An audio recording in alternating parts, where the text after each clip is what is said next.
cold, cold as dew under a moon unwarmed by the living glance for me. These haunting words are from none other than the illustrious romantic poet Lord Byron. They set the tone for a life that was as vibrant and tumultuous as the verses he penned. Born on January 22nd, 1788 in London, George Gordon Byron, better known as Lord Byron, was a leading figure in the Romantic movement. Despite the adversity of being born with a club foot, Byron refused to let his physical condition define him. Instead, he chose to carve his own path, and what an extraordinary path it was. From the tender age of 10, Byron became the 6th Baron Byron of Rochdale after his great-uncle's demise. However, his life of nobility was far from traditional.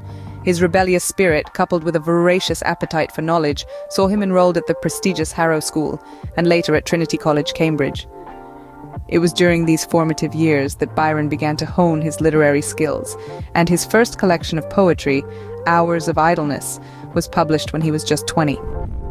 Byron's early works were met with mixed reviews, but his inherent resilience led him to respond with a satirical piece, English bards and Scotch reviewers, a move that placed him firmly on the literary map.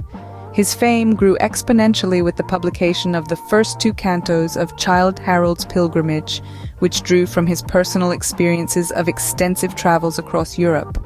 However, Byron's life was not just about poetry. His personal life was fraught with scandal.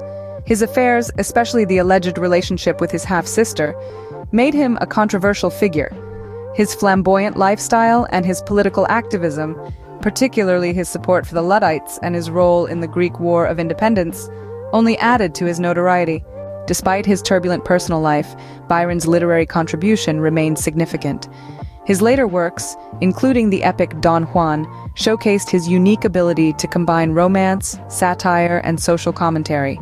His death at the age of 36 during the Greek War of Independence was a tragic end to a life that was as passionate as the verses he wrote. In summary, Lord Byron was a man of many facets. His life was a blend of poetic genius, rebellious spirit, and personal scandal. His works, teeming with romantic ideals, satirical wit, and social commentary, continue to captivate readers around the globe. His life was short but impactful, with a legacy that reaches far beyond his years. So it seems fitting to end with his words, "I am ashes where once I was fire." And indeed, Byron's flame continues to burn bright in the world of literature.